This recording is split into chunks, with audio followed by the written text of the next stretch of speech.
ಸರ್ವಮಂಗಳಮಾಂಗಲ್ಯೆ ಶಿವೆ ಸರ್ವಾರ್ಥಸಾಧಿಕೆ ಶರಣ್ಯೆ ತ್ರ್ಯಂಬಕೆ Gauri Narayani ನಮೋಸ್ತುತೆ.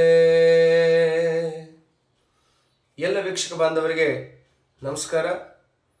KS ಗಾನ ಮಂದಿರ YouTube ಚಾನಲ್ಗೆ ತಮ್ಮೆಲ್ಲರಿಗೂ ಸ್ವಾಗತ. ನಾನು ನಿಮ್ಮ ಪ್ರವಚನಕಾರ, ಅಧ್ಯಾತ್ಮ ಚಿಂತನಕಾರ ಹಾಗೂ ಚಲನಚಿತ್ರ ಸಾಹಿತಿ ಶರಣಕುಮಾರ್ ಗಜೇಂದ್ರಗಡ್. ಸ್ನೇಹಿತರೆ, ಜೀವನದಲ್ಲಿ ವ್ಯಕ್ತಿಗೆ ಏನು ಮುಖ್ಯವಾಗಿ ಬೇಕು ಅಂತಂದರೆ, ಈ ಬದುಕು ಸಾಗಬೇಕಾಗಿತ್ತು ಅಂತಂದರೆ ಎಲ್ಲರಿಗೂ ಅವಶ್ಯಕವಾಗಿ ಬೇಕಾಗಿರುವಂಥದ್ದು ಯಾವುದು ಅಂತಂದರೆ ಅದು ದುಡ್ಡು ಅಂತ ಹೇಳ್ತಾರೆ. ಯಾರಿಗೆ ಬೇಡ ಇವತ್ತಿನ ದಿವಸದಲ್ಲಿ ದುಡ್ಡು? ಅದಕ್ಕೆ ಹೇಳ್ತಾರೆ ಕಾಂಚನಂ ಕಾರ್ಯಸಿದ್ಧಿ ಅಂತ.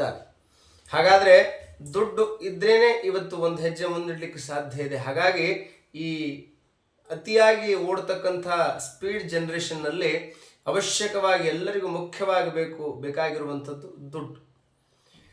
ಇಲ್ಲಿಂದ ನಾವು ಇನ್ನೊಂದು ಊರಿಗೆ ಹೋಗಬೇಕಾದ್ರೂ ಅದಕ್ಕೆ ನಮಗೆ ಸಹಾಯ ಮಾಡುವಂಥದ್ದು ಯಾವುದು ಅಂದರೆ ದುಡ್ಡು. ಏನನ್ನಾದರೂ ಖರೀದಿ ಮಾಡಬೇಕು ಅಂತಂದರೆ, ಅದನ್ನು ತಗೊಳ್ಬೇಕು ಅಂತಂದರೆ ನಮ್ಮಲ್ಲಿ ದುಡ್ಡು ಇರಬೇಕು, ಪಾಕೆಟ್ ಮನಿ ಅಂತ ಇರಬೇಕು. ಆ ದುಡ್ಡು ಇದ್ದರೆ ಮಾತ್ರ ಎಲ್ಲವೂ ಚಂದ, ಎಲ್ಲವೂ ಸೌಂದರ್ಯವಾಗಿ ಕಾಣುತ್ತೆ. ಜೋಬಲ್ಲಿ 1000 ರೂಪಾಯಿ ಇದ್ದಾಗ ನಮ್ಮ ಮುಖದಲ್ಲಿರುವಂಥ ಲಕ್ಷಣನೇ ಬೇರೆ, ಜೋಬಲ್ಲಿ 1 ರೂಪಾಯಿನೂ ಇಲ್ಲದೆ ಇರುವಂಥ ಲಕ್ಷಣನೇ ಬೇರೆ. ಹಾಗಾದರೆ ದುಡ್ಡು ಯಾವಾಗಲೂ ನಮ್ಮ ಹತ್ರ ಇರಬೇಕು ಅಂತಂದ್ರೆ ಏನು ಮಾಡಬೇಕು? ಯಾವಾಗಲೂ ಲಕ್ಷ್ಮಿಯ ಕಟಾಕ್ಷ, ಆಕೆಯ ಕೃಪೆ ನಮಗಾಗಬೇಕು ಅಂತಂದರೆ ಯಾವ ರೀತಿಯಾಗಿ ನಾವು ಆಕೆಯನ್ನು ಭಕ್ತಿಯಿಂದ ಧ್ಯಾನ ಮಾಡಬೇಕು, ಸ್ಮರಣೆ ಮಾಡಬೇಕು? ಮೊದಲು ಏನು ಮಾಡಬೇಕು ಅಂತಂದರೆ, ನಾವು ಪ್ರತಿನಿತ್ಯದ ನಮ್ಮ ದಿನಚರಿಯನ್ನು ಬದಲು ಮಾಡಿಕೊಳ್ಬೇಕು. ಹೇಗೆ ಅಂತಂದರೆ, ಲೇಟಾಗಿ ಏಳುವುದನ್ನು ತಡಿಬೇಕು. ಆಮೇಲೆ ಪ್ರಾತಃ ಕಾಲ ಅಂತ ಹೇಳ್ತಾರೆ, ಬ್ರಾಹ್ಮಿ ಮುಹೂರ್ತದಲ್ಲಿ ಎದ್ದೇಳುವುದನ್ನು ಅಭ್ಯಾಸ ಮಾಡಿಕೊಳ್ಬೇಕು. ನಂತರ ಏನು ಮಾಡಬೇಕು ಅಂತಂದರೆ, ಶುಚಿರ್ಭೂತರಾಗಿ ಸ್ನಾನವನ್ನು ಮಾಡಿಕೊಂಡು ದಿನಕ್ಕೆ 1 ಸಾರಿ ಅಥವಾ 11 ಸಾರಿ ಅಥವಾ 21 ಸಾರಿ ಅಥವಾ 48 ಬಾರಿ ಸಾಧ್ಯವಾಗುತ್ತೆ ಅನ್ನೋದಾದರೆ 108 ಸಾರಿ ಏನು ಮಾಡಬೇಕು ಅಂದರೆ, ಒಂದು ಮಂತ್ರ ಇದೆ, ಆ ಲಕ್ಷ್ಮಿಯ ಮಂತ್ರವನ್ನು ಹೇಳ್ಕೊಳ್ಬೇಕು. ಹಾಗೆ ಹೇಳ್ಕೊಂಡಿದ್ದೇ ಆದರೆ ಏನಾಗ್ತದೆ ಅಂತಂದರೆ, ಯಾವಾಗಲೂ ಲಕ್ಷ್ಮೀ ಕಟಾಕ್ಷ ನಮ್ಮ ಜೊತೆಗಿರ್ತದೆ. ಲಕ್ಷ್ಮಿ ಯಾವಾಗಲೂ ನಮ್ಮನ್ನು ಬಿಟ್ಟು ಹೋಗೋದಿಲ್ಲ ಸ್ನೇಹಿತರೆ ಅಂತ ಹೇಳ್ತಾರೆ. ಹಾಗಾಗಿ ಜೀವನದಲ್ಲಿ ಎಲ್ಲರಿಗೂ ಅವಶ್ಯಕವಾಗಿರುವಂತಹ ದುಡ್ಡನ್ನು ನಾವು ಹುಡುಕೊಂಡು ಹೋಗಿದಾಗ ಆ ದುಡ್ಡು ನಮ್ಮನ್ನು ಏನು ಮಾಡ್ತದೆ ಅಂತಂದರೆ ನಮ್ಮಿಂದ ದೂರ ಆಗ್ತದೆ. ಅದಕ್ಕೆ ಧ್ಯಾನ ಮತ್ತು ದಾನದಿಂದ ಏನಾಗ್ತದೆ ಅಂತಂದರೆ, ದುಡ್ಡು ನಮ್ಮ ಜೊತೆಗೆ ಬರುತ್ತದೆ, ನಮ್ಮ ಜೊತೆಗೆ ನಮ್ಮ ಹಿಂದೆನೇ ಇರ್ತದೆ ಸ್ನೇಹಿತರೆ ಅನ್ನುವಂಥ ಮಾತನ್ನು ನಿಮಗೆ ಹೇಳ್ತೇನೆ ನಾನು. ಹಾಗಾಗಿ ತಾವುಗಳೆಲ್ಲ ಏನು ಮಾಡಬೇಕಾಗಿದೆ ಅಂತಂದರೆ, ಮಂತ್ರ ಪಠಣೆಯನ್ನು ಮಾಡಬೇಕು.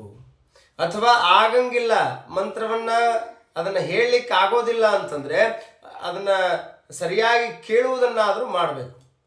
ಕೇವಲ ಕೇಳುವುದರಿಂದ ಮಾತ್ರ ಏನಾಗ್ತದೆ, ಅನೇಕ ದುಡ್ಡು ಎಲ್ಲಿಂದಲೋ ಹರಿದು ಬರುತ್ತದಂತೆ.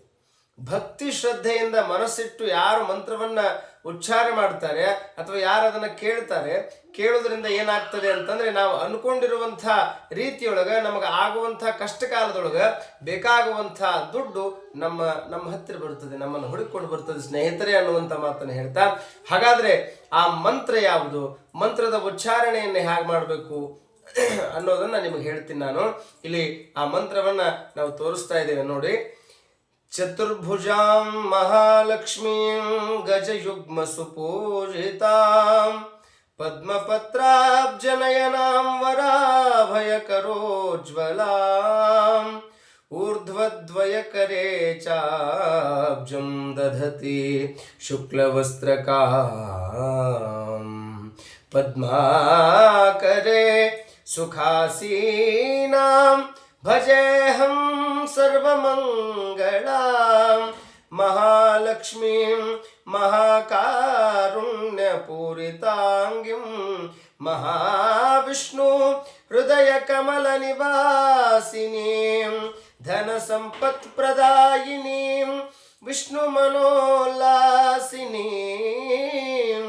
ಧಾನ್ಯಲಕ್ಷ್ಮೀಂ ಚಂದ್ರ ಸಹೋದರೀಂ ನಮಾಮ್ಯಹಂ ನಮಾಮ್ಯಹಂ ನಮಾಮ್ಯಹಂ. ಸ್ನೇಹಿತರೆ, ಈ ಮಂತ್ರವನ್ನು ತಪ್ಪಲಾರದ ಹಾಗೆ ಪ್ರತಿನಿತ್ಯನೂ ಹೇಳ್ಕೊಳ್ಬೇಕು. ಯಾವ ರೀತಿಯಾಗಿ ಅಂತಂದ್ರೆ ಪ್ರಾತಃ ಕಾಲದ ಸಮಯದೊಳಗೆ ಶುಚಿರ್ಭೂತರಾಗಿ ಸ್ನಾನವನ್ನ ಮಾಡಬೇಕು. ಒಂದು ಇಲ್ಲ, ಈ ಮಂತ್ರವನ್ನು ಹೇಳ್ಕೊಳ್ಳಿಕ್ಕೆ ಸರಿಯಾದ ಸಮಯ ಯಾವುದು ಅಂತಂದ್ರೆ ಸಾಯಂಕಾಲದ ಹೊತ್ತು ಹೇಳ್ಕೊಂಡ್ರೆ ಬಹಳಷ್ಟು ಪ್ರಾಶಸ್ತ್ಯ ಅಂತ ಹೇಳ್ತಾರೆ. ಹಾಗಾಗಿ ಕೆಲವು ಮಂತ್ರಗಳನ್ನ ಬೆಳಗಿನ ಜಾವ ಹೇಳಬೇಕು, ಕೆಲವು ಮಂತ್ರಗಳನ್ನ ಸಾಯಂಕಾಲ ಹೇಳಬೇಕು. ಈ ಮಂತ್ರವನ್ನ ಸಮಯ ಪ್ರಾತಃ ಕಾಲನಾದ್ರೂ ಹೇಳ್ಕೊಳ್ಳಿ, ಆಗದೆ ಇದ್ರೆ ಸಾಯಂಕಾಲ ಸಾಯಂಕಾಲ 7ರಿಂದ 8 ಗಂಟೆ ಒಳಗೆ, ಸಾಯಂಕಾಲದ 7ರಿಂದ 8 ಗಂಟೆ ಒಳಗೆ ಅದು ಸೂಕ್ತ ಸಮಯ ಅಂತ ಹೇಳ್ತಾರೆ. ಆ ಸಾಧನೆ ಮಾಡುವಂಥ ವ್ಯಕ್ತಿ ಏನ್ ಮಾಡಬೇಕು ಅಂತಂದ್ರೆ, ಇದನ್ನು ಮಾಡುವಂಥ ಸಾಧಕರು ಶುಚಿರ್ಭೂತರಾಗಿ ಸ್ನಾನವನ್ನ ಮಾಡಿ ಶ್ವೇತ ವಸ್ತ್ರವನ್ನು ಧರಿಸಬೇಕು ಅಥವಾ ಕೆಂಪು ವಸ್ತ್ರವನ್ನು ಧರಿಸಬೇಕು. ಉತ್ತರಕ್ಕೆ ಮುಖ ಮಾಡಿ ಮೇಲೆ ತಿಳಿಸಿರುವಂತೆ ನಾವೇನು ಹೇಳ್ತೀವಲ್ಲ ಆ ರೀತಿಯಾಗಿ ಅದನ್ನು ಹೇಳಿದ ಇಷ್ಟೊತ್ತಿನವರೆಗೂ ನಾನು ಹೇಳಿದಂತೆ ಆ ಮಂತ್ರವನ್ನು ಶ್ರದ್ಧೆ ಹಾಗೂ ಭಕ್ತಿಯಿಂದ ಮಂತ್ರವನ್ನ ಪಠಣೆ ಮಾಡಬೇಕು. ಯಾವ ಭಾವಚಿತ್ರವನ್ನು ಇಡಬೇಕು ಅಂತಂದ್ರೆ ಲಕ್ಷ್ಮಿಯ ಒಂದು ಫೋಟೋವನ್ನು ಭಾವಚಿತ್ರವನ್ನು ಇಡಬೇಕು.